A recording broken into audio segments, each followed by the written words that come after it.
Okay, so today we're talking about rehabbing injuries, particularly with strength sports. And this is obviously a broad topic. And it's too much to cover in a 2-minute video, but what I want to do is I want to give you guys some basics to think about when you're rehabbing injuries. Okay, so what we're going to start with in terms of diagnosing the injuries, looking at the body as a series of stacked joints, with each of those joints alternating in their need between mobility and stability. So if we start from the ground up, if you look at the ankle joint, the primary need at the ankle joint is mobility. If you go up to the knee, the primary need is stability. If you go to the hip, the primary need is mobility. If you go to the lumbar spine or low back, the primary need is stability.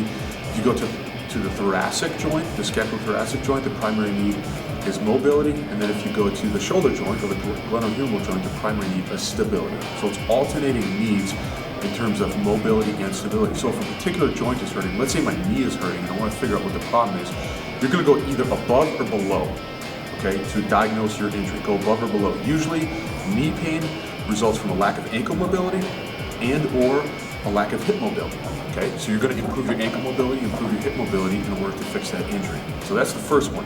Identify the place of the injury by using that stacked joint approach. Second, identify what hurts. That seems simple too, but go into the weight room and figure out what hurts and don't do it. Okay, that seems ultra simple, but that's a step that most athletes skip, okay, or approach in the wrong way. They want to kind of, tough it out and work through certain things.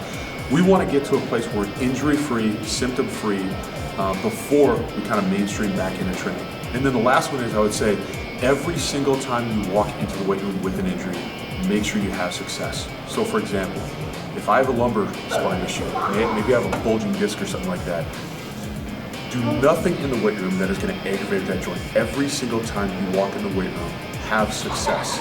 Okay? If I put one foot in front of the other, it may take a year, but eventually I can come to the point where I'm pain-free, and then the rest of my career can be productive in terms of competition and training. If on the other hand I get overzealous and I try to take 2 steps where I should just take 1, I'm going to end up taking 3 steps back, 4 steps back, and the injury's just going to be around for a long time, and that's going to disrupt longevity in terms of training competition. So those are your 3 basic points when it comes to rehab again.